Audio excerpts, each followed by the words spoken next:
So, this is a really good episode.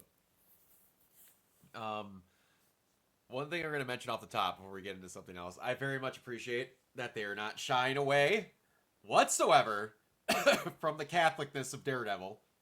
Mm-hmm. It's very much appreciated, especially now in today's climate, how people feel towards the Christian religion. No matter how you feel, that is important to this character. Yes. Now, as Fisk and his assistant are going through the offices, I had a reaction I was not expecting to have. And I haven't heard this thing mentioned in forever because, I'm not around New York that much. But I did go to New York once in my life. My junior year for a mission trip where we served for YouthWorks in Jamaica, Queens. So, for those of you who don't know how it works with YouthWorks, you travel down and you get to where you need to go on a Sunday, and you get to the place where you need to go on a Sunday. Leading to this, we got stuck in traffic heading towards the Washington Bridge. 4 lanes of traffic. There is a picture on our mission trip reel of me choking myself with the seatbelt stuck in traffic. And we ended up being like 5 hours later than we were supposed to be there, and we were the second to last group to get there. Wow. It was bad. Anyway, so what happens is once you get there Sunday, you get your orientation and all this, and then you get put together with your groups, and then on Monday and Tuesday you go to one place. We went to it was a historical society that we helped to like get produce some graffiti and some other things, and then Wednesday and Thursday we were at a Bible study for like inner city kids and did some youth group mentorshipy type of work, ministry work. And then on Fridays, you typically have, and then Thursday night you have a giant cookout, hooting and hollering, getting all your stuff out, saying goodbye, and then Friday mornings typically we have breakfast. You say goodbye, you take your pictures, you sign your t-shirts with everyone and all your friends. It's like yearbooks and all that, and then you leave. So Fridays are typically the touristy day that you and your group gets to go explore. And on these mission trips, since they're all fundraised, you have to get kind of creative. So our tourist day was one of our people on the mission trip, her cousin, who lived in New York, was basically going to take us on an on-trip tour through most of New York. It did a fantastic job. We got to see most of Central Park, a lot of stuff around there. We ate at Planet Hollywood when it was still open. That was an experience. I got to eat dinner underneath the Mirthmobile from Wayne's World too. That was awesome. Nice. But got to see Times Square, obviously, because it's on Times Square. Got to see all this cool stuff. The thing we were going to end our night with is going to be taking an elevator ride up the Empire State Building. We had enough money for that. Or enough, like, funds and stuff that we were going to do some other stuff after that. So we get there, the elevator is, like, out of service. The main elevator to go up to the level of what we wanted to do to see the sites is out of service. So us kids at the time, me 17 and a bunch of other like 18-year-olds, I was like in the younger set of kids, are like, all right, we look across, there's a limo rental service right across the street. And the adults go, hey, we'll take the subway, we'll pay for you guys can get a limo ride through New York back to where we're staying.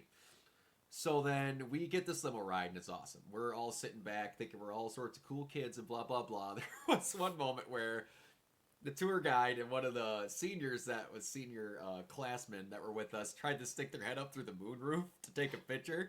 And the guy driving the limo without a moment's hesitation shot back, "Get down, bad neighborhood!"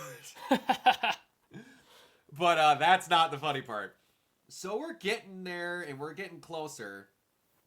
And a thought creeps into my head, and I went to my buddy Brian, like a brother to me. I'm like, hey, Brian. He goes, yeah. We're staying at the Bowery Mission tonight, right? He goes, yeah. And that's where they talked about Fisk volunteering. Oh. And going and talking at the Bowery Mission. So that, like, whoa! In my head, I was like, I know that place! And I looked it up, and I'm like, sure as shit. Like, we're sleeping there tonight, right? Heading out in the morning after we have breakfast. He goes, yeah. We should probably talk to the driver. He goes, why? It's probably not good optics for us to get dropped off at a homeless shelter in a limo. Oh. He goes, oh! And then all of us talk to the seniors and go, let's talk to the limo driver and have him drop us off like a block away from there.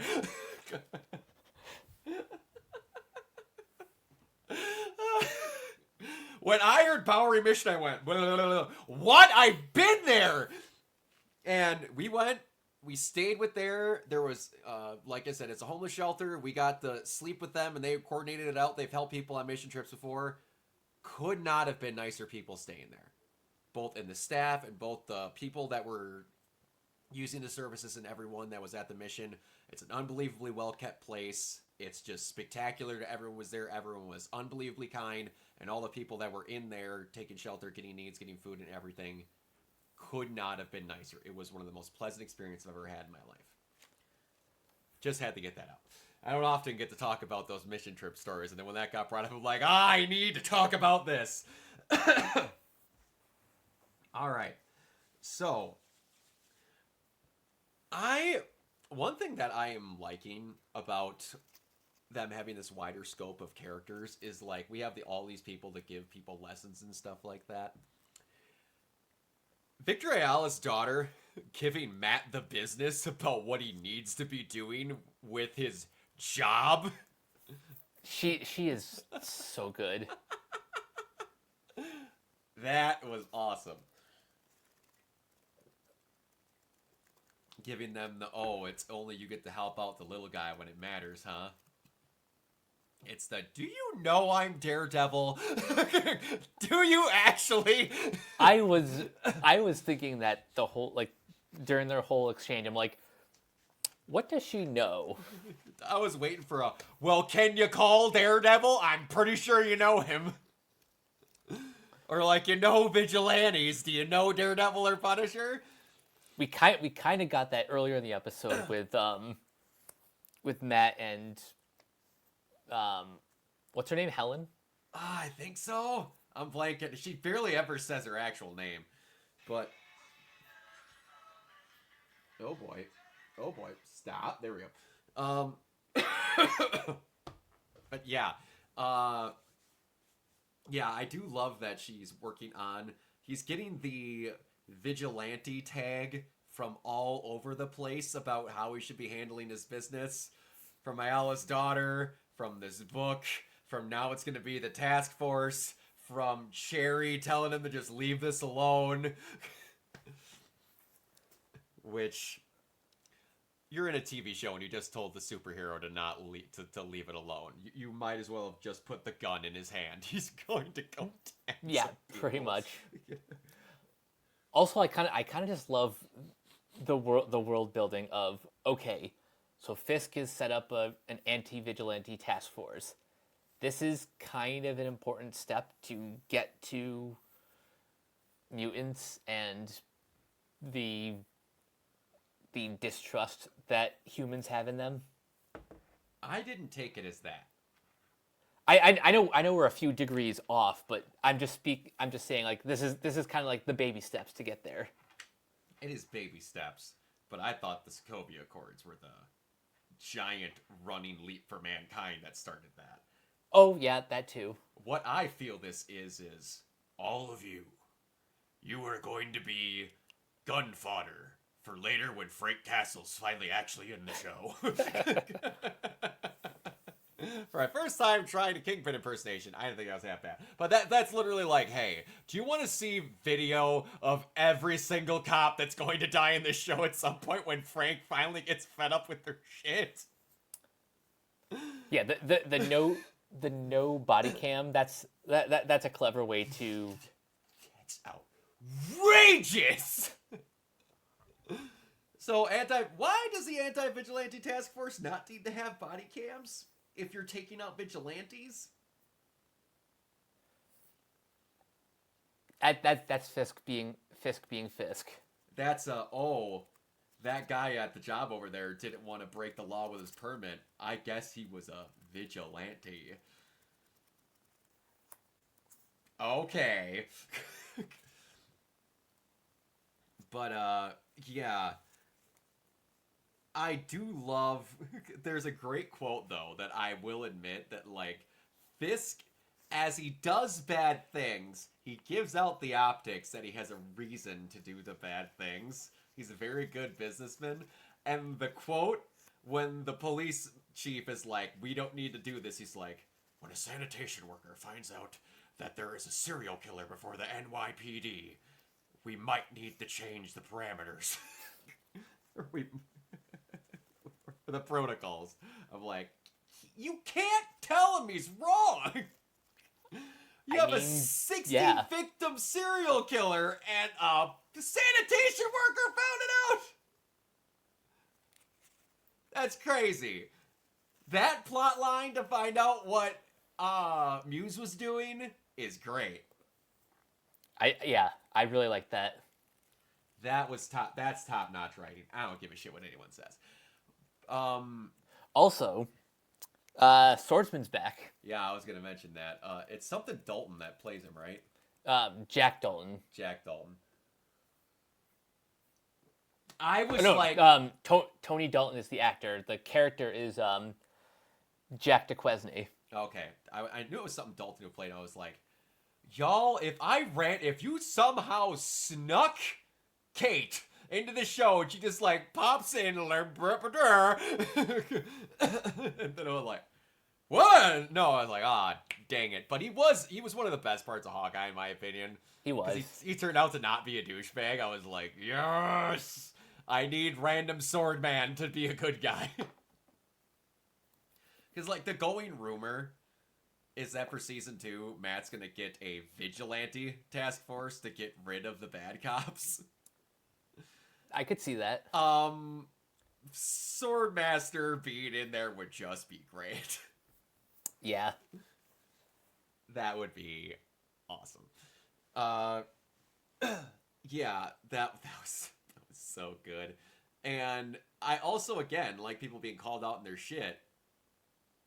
Fisk being called out on, so you realize we all know you're making this port so that you can make yourself richer, right? Like that was just gold right there. Like the most dangerous man on the planet is getting his ass fed to him by regular people. And he can't do anything because they're right. And yeah, it was great. I also I love the great steps of denial that it took for Matt. Like the little last bit in the mask and whatever in the last episode was good. But then here you get the 911 call and then the hang up on the 911 call and him just saying, fuck it. I'll do it myself. Perfect. Oh, it's so good. And that like shot of Muse not seeing what it is until it comes into focus of Daredevil running down the fucking subway tunnel right at him. That was great. That was like, pun intended, fear of God coming at you, and he just jettisons at him with the freaking baton. And that fight was good. That fight was really good. Yeah, it felt like I was kind of back in the Netflix the Netflix kind of vibe, but also with the budget of a Marvel television show. Yeah, and I have to remember. I don't know if it's going to be in here, but if I remember correct, Muse possesses superhuman reflexes. He can catch projectiles thrown at him with ease. He may also boast superhuman strength. He's known to tear bodies apart. I don't think they're going to have that in here. Also avoid being detected for his ability to pull in sensory information around him if a vortex information includes sense and sounds. I thought when someone was describing him at imperceptibility. Okay, I thought for some reason he had an ability to not feel at some point. Hmm. I could be wrong, but noticeable aliases Vincent Van Gogh. Good lord. But yeah, super sensory stuff is interesting with Daredevil because he heard him coming from a while away. Yep. So that's cool. But yeah, I do like there was a great shot in this where also the cut back and forth. Oh yeah, the editing between the Daredevil Muse fight and Fist just beating the shit out of Adam, even though he has like an axe. That was so good.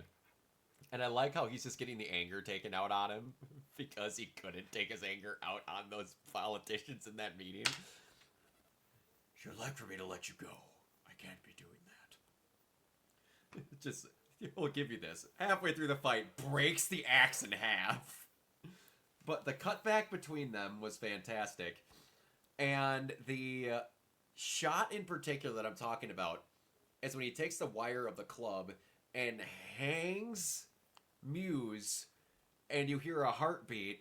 They want you to think that he's listening for Muse's heartbeat. No, they are listening to Angela. Angela's. I'm like, that's a really good touch because her heartbeat goes out, and that's why he lets go, not because Muse's heartbeat let go. And just trying to get her regularly, and then boom, just punches her right in the chest. I always love that. CPR is not working. Just pound him in the chest as hard as you can. Break that child's sternum. It's fine. Which that's what some people don't realize when you're doing CPR. There's a regular cases that your sternum gets cracked because of how much force they actually need to do to get through to your heart. Like it regularly incurs injuries because you have a sternum plate here for a reason to protect your heart. They need to get through that bitch to do CPR most of the time. Mm-hmm. Yeah. But I like the confirmation that you get nonchalantly through the talk with Angela where he goes, Daredevil, is that you? And he goes, yeah, I'm here. Yeah, I'm here. Like, he had to actually, like, fully accept that he's Daredevil again. I like that a lot. That was really good. That was his, yeah, I'm thinking I'm back moment. Yes. And Muse getting away, realized he's got a little setup there, so he's got to find a different one. It's good. I like it a lot. Muse is interesting. Do we know who's playing Muse? I have tried to look that up, and they're keeping that close to the chest. It's probably just some stunt double. It very well could be, because I don't think he's going to have lines. Yeah, I don't think so. I don't see him having it, because unless it's going to be some overarching reveal later on, it would kind of just be cool if, like, it was legitimately no one playing him. That would be awesome. And it's just a stunt double playing a dude because this guy doesn't have lines. Like, that's awesome. But yeah, this was a really good episode. This I think might be my second favorite episode of the show. I'm thinking the same thing. As I think it's the Victor Ayala case, where the actual like ending of it, then this, and then just below that is the one where Matt and Frank meet up. I can't wait to see Frank again. Oh, I can't either, because I don't see it going lightly. We're going to see Frank back because he has to come back. Yep. And Matt's not going to be stopping him. No, if anything, they're going to be on the same page. Yes, exactly. So we like, there's going to be some form of line that goes, "You killed the bad cops only." And there's going to be some Frank going, "Is there good ones in here?" Something like that. It's like, there's this great line I got reminded of. I'm a giant Power Rangers fan, and one of my favorite lines of all time is in Power Rangers Ninja Storm, where where the three main Rangers, yellow, blue, and red, drive in on their motorcycles, and they see the crimson and the blue and the navy blue Thunder Rangers, and they carve in, and they're like, and those guys are, I believe they're still enemies at that time, or they don't know if they're good yet because they were mind controlled at a point. And then all these random minions are circling them, and then I think it's the female Ranger Tori that goes, who do we fight? And then just Shane, the main guy, goes, anyone not wearing a primary color.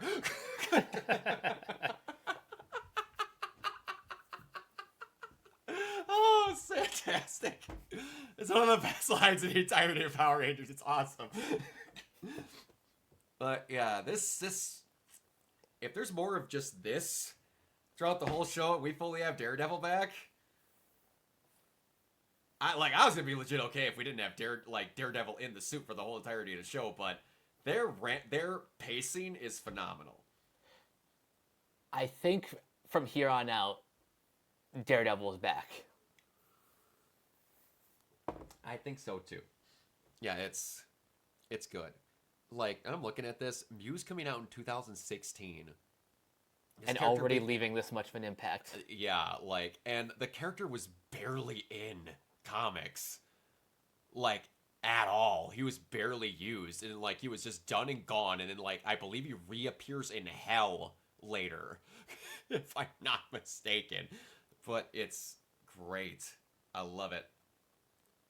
Oh, apparently in the comics he's an Inhuman. According to Wikipedia anyway, and that can be edited, so I don't know. But anyway, yeah. Really like it. Really liking it. Yeah, this episode rules. Yeah, this was fantastic. Do you have anything else to add? I think I'm good. I'm just excited for the last 3 episodes of this season. As am I. All right, Mike, where can everybody find you? You guys can find me on various social media sites at CaptainK42. You can check out my quick thoughts on letterboxd.com/CoachK42. And you can follow Renegade Pop Culture on Facebook and Blue Sky at Renegade Pop Culture. You can also find us here on YouTube, on Podchaser. Consider supporting our Patreon at patreon.com/Renegade Pop Culture. Listen to all of our podcasts on Spotify, Apple Podcasts, or wherever you listen. And last but not least, everything can be found at renegadepopculture.com. Need escape? So do we. Absolutely, and you can find me everywhere at Organoid Zero, mainly on Twitch and YouTube. If you're into cosplays, conventions, and such, you can go over to my Instagram, also at Organoid Zero. The next conventions I will be at is Anime Detour for a day on Saturday, I believe, and I will be at the Midwestern Gaming Classic to meet most of the cast of Devil May Cry. So if you're over there, I'll be cosplaying as Virgil and Nero on Saturday. So check that out, and the other podcast that I'm a part of with my buddy Eli over on Athletic Geek 89, the Geeking Out podcast, we pick one subject for the entire night and just go off about it for an hour. It's a good time. Until next time, we will see you all later. Bye! Peace.